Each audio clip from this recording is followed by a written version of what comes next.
Welcome in episode 32 of the Print Fest DFS podcast. My name is Justin Rue, alongside Scott Benny. We're here to break down our week 4 DraftKings cash lineups, and we got absolutely fucked. I mean, there's no two ways around it. We played bad. We got absolutely smoked, and we're here to break it all down. Scott, what's going on? It's not good, man. This is the worst start to the season I've had. I'm now 1-3. Like, this has been a really rough start. And yesterday, we weren't even close to contention at all. No, I didn't even swap. We got shit on so bad. I didn't even care. I was like, we're dead anyway. Yeah, to be fair, even if we swapped, I actually did have a swap I wanted to throw in, but I didn't get it in time because I didn't realize some of the games started at 4:05. It just slipped my mind. I had a DeAndre Hopkins Hollywood Brown swap, but it wouldn't have made a difference because Hopkins didn't do anything. So, yeah, it was just a beatdown yesterday. Like, we didn't have a sweat at all. We just knew we were completely fucked. No, it was over. Yeah, so let's just start at quarterback. So we both ended up playing Justin Fields. I think we ended up playing a 2v2. I had Chuba Hubbard in Eagles defense, and you had Odell Beckham and Lions. It both ended up being the same. We scored 99.5 points. Line of cash was 137. Like we said, we got absolutely trucked. Nice thing is, it's double up. That's the way it is. If you finish last place, you make no money. If you finish, 1 point in the line of cash, you still double up. So, I mean, it is what it is. Some weeks you win, some weeks you lose. And this is kind of the way it goes. So we started with Justin Fields at quarterback. We went back to the well, and he did it to us again. The thing is, the tilting part about it is that, he had a good game from an NFL standpoint. They won. He was really efficient. I think he had like 12 yards per attempt. He only had 17 passing attempts, but he threw for 209 yards. Problem is, he didn't run much at all. And he didn't throw any touchdowns. And with that, he only scored 8.2 points. So, I mean, obviously it's not good enough. 5.2K. We're expecting at least 15 or so. That was just a real punch in the face because he played well. There just wasn't enough volume for him. They just wanted to really lean on the run. With Dave Montgomery, who absolutely smoked us because Dave Montgomery was upwards of 30% in cash games and Justin Fields was under 5%. So, we were getting leverage on the field by playing Fields over Montgomery and end up just completely destroying us when Montgomery scored twice.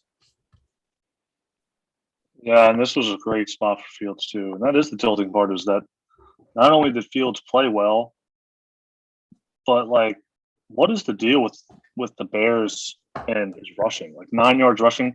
We play him for this like phantom rushing floor that just doesn't seem to exist with Nagy and fucking Bill Lazor. Like, what are you doing that he's only getting 9 rushing yards in a game? I think he had like 8 last week or something. Like, what is going on? Like, this dude ran a 4.4. He's an amazing athlete.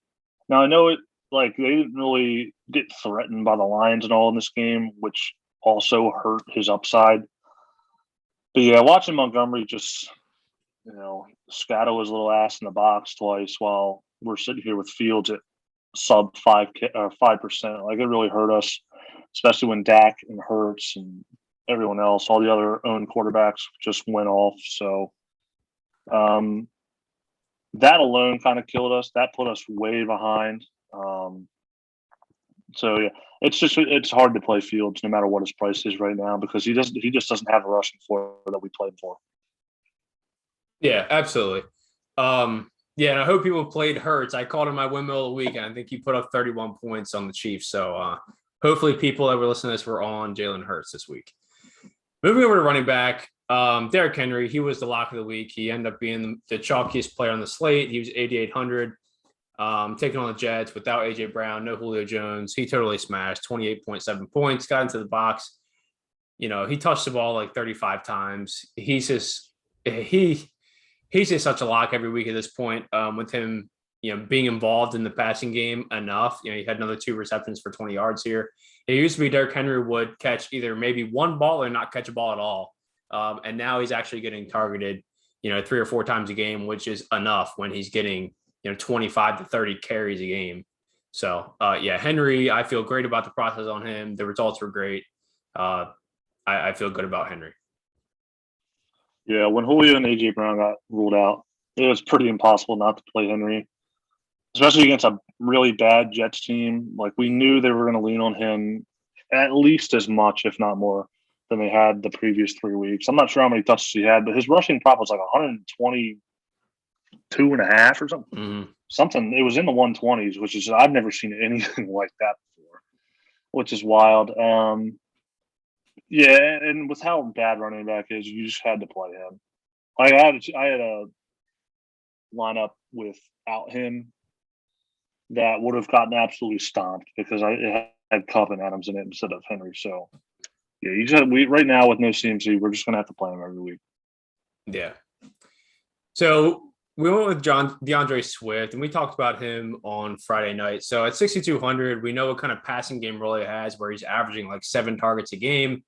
And we know it's probably going to be good game script here taking on Chicago. They're probably losing. Chicago is 3.5-point home favorites. So, typically we like to play running backs where they're home favorites. But for pass catching running backs like this, where it's going to be negative game script, just so many dump offs from Jared Goff. And Swift ended up having 6 targets in this spot, caught 4 balls for only 33 yards.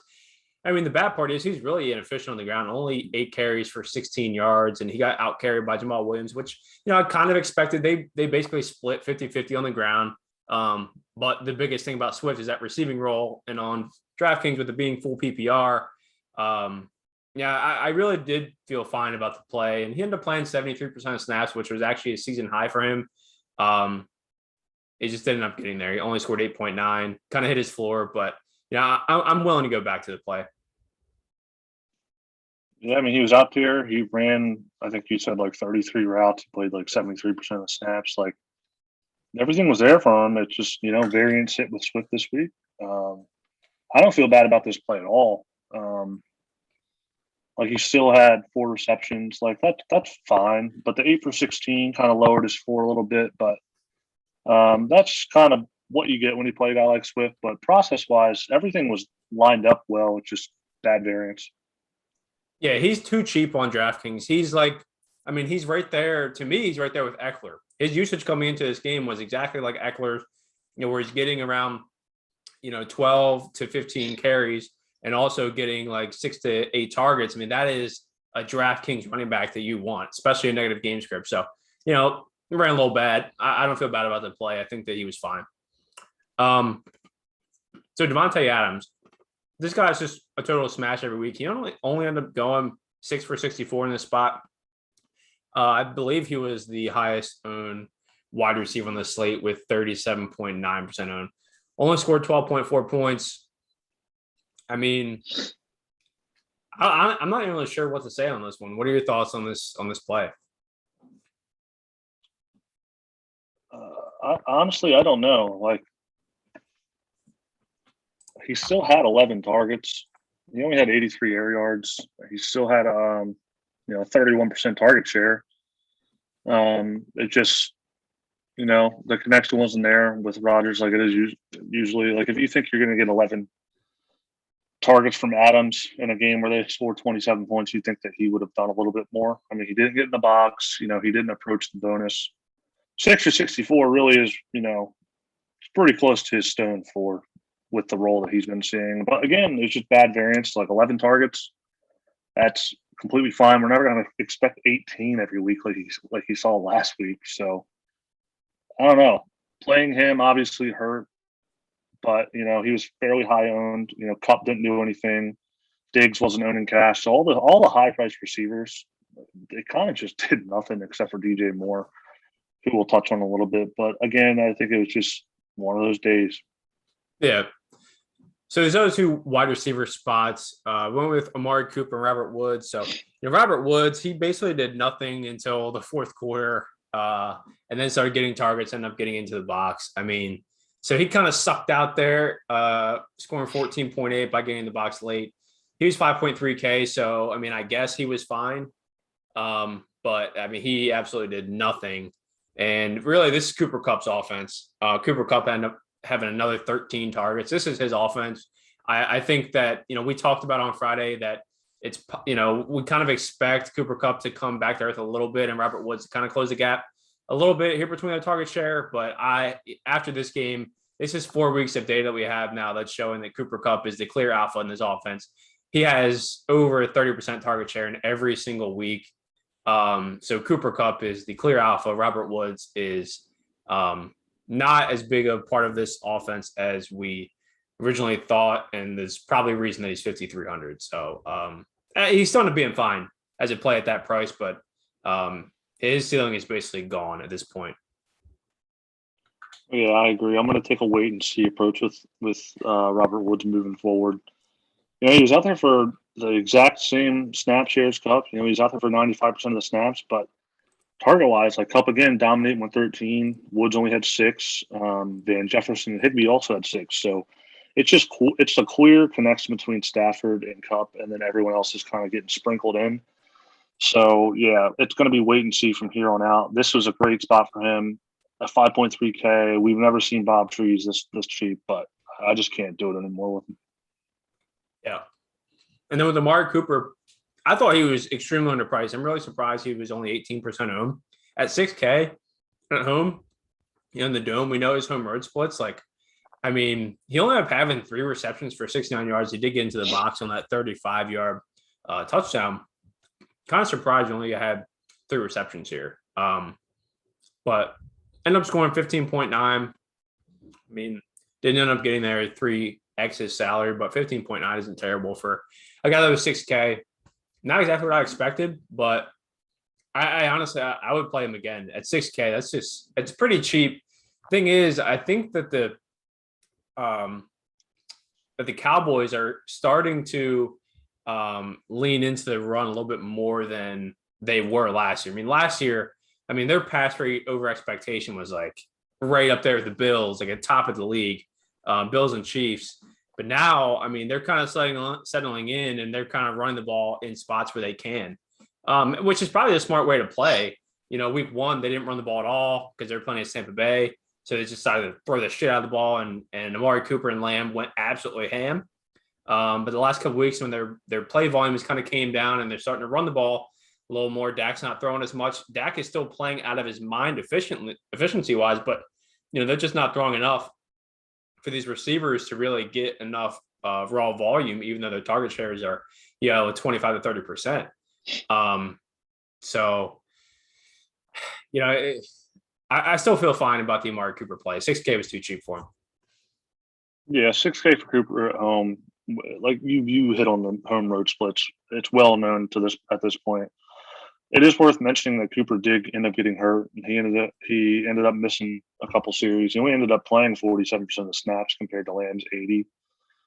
So that definitely, decreased the ceiling a little bit. That kind of speaks to why only 3 targets. But in general, they just didn't throw the ball much. They really leaned on the run. And in games where they're leading, they really are just feeding Zeke and Pollard. So, and it's working outside of the Bucs game. So, yeah, just something to monitor moving forward. We're going to need to try to target these guys in spots where we think it'll be a for sure shootout, or a spot where they'll be trailing a little bit. But this defense is much improved from last year, so just something to remember moving forward. Yeah, then we have to touch on DJ Moore. So DJ Moore was, we talked about him on Friday. We talked about what kind of volume he's seeing. He's right up there, tops the league, top 5 in weighted opportunity rating. And we know the kind of targets that he's getting. He's an absolute alpha in this offense. We end up pulling off him because we were afraid of the wide receiver cornerback matchup with Trevon Diggs, and that's bad. That's bad on us. That's just bad. We really, volume matters so much more than wide receiver cornerback matchup. And Trevon Diggs ended up, having 2 interceptions in this game and played his ass off. Still didn't matter because DJ Moore got in the box twice, got over 100 yards, put up 35 points on us, and he was over 30% owned.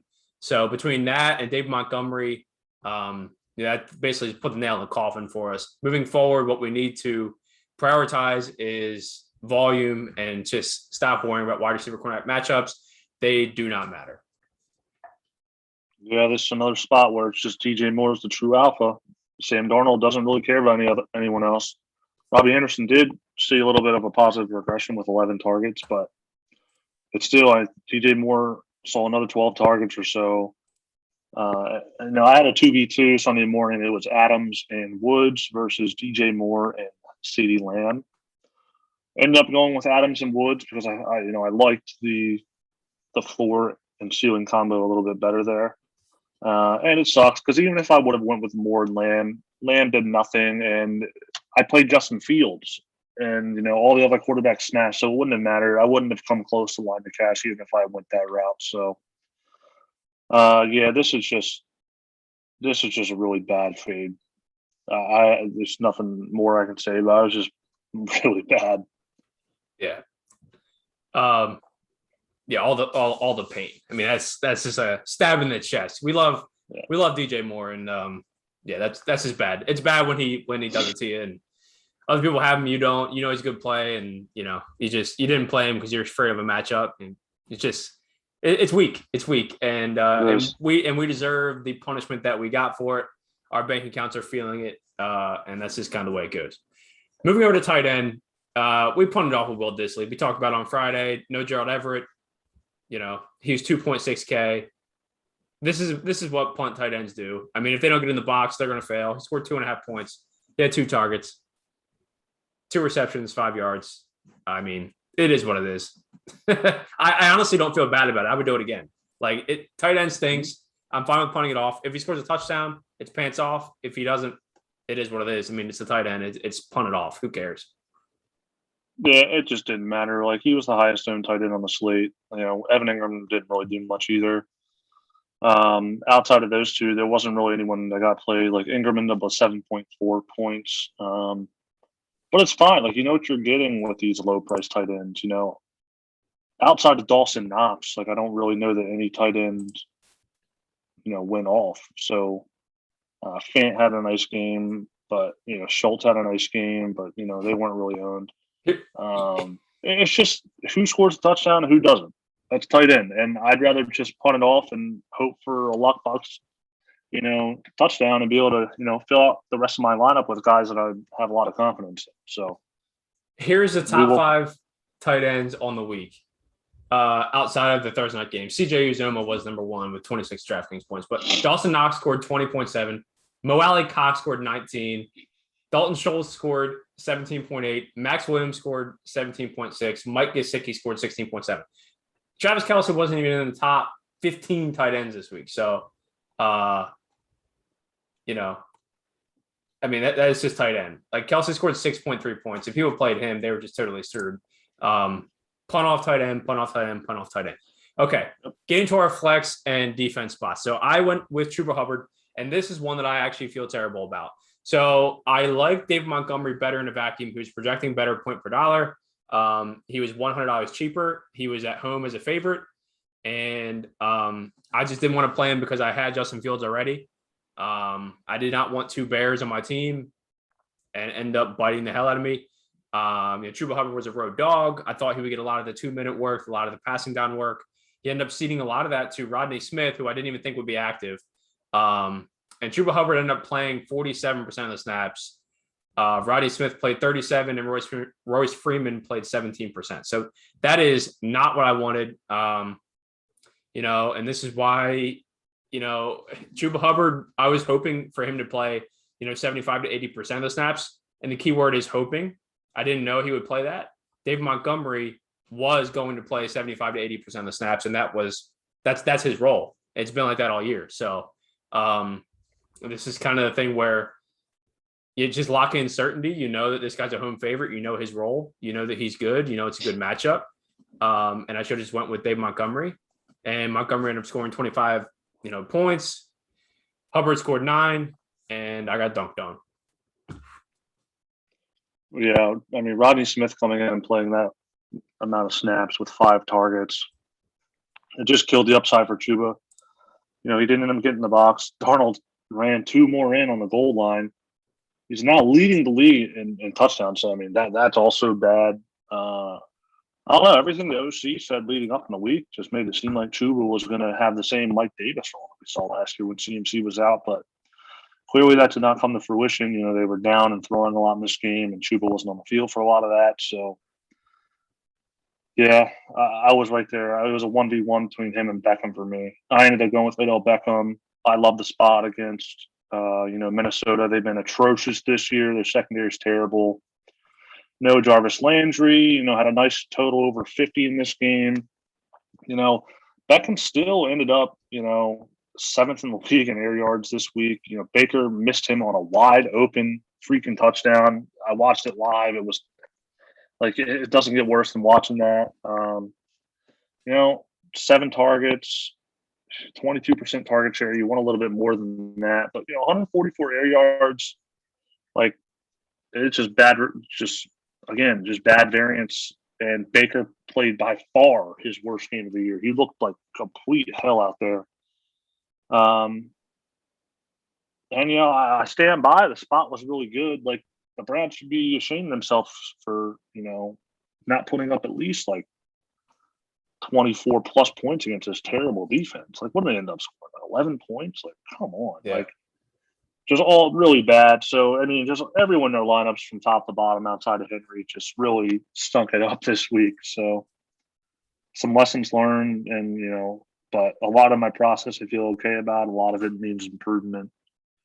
And then ended up going with Lions defense, mainly just because I wasn't going to play the Jets defense because that doesn't correlate with Henry going off. I didn't want to play the Eagles defense because I knew they were going to get trucked. And I thought that Fields with his rushing floor, I thought Fields could have a solid game while the Lions still giving me, a few points. But ended up the Lions defense was fine. They ended up getting like 3 points, like whatever. It's defense, but Fields ended up with 8, so that sucked. So Yeah. Yeah, and with my lineup, I played the Eagles. They were 2,100 at home.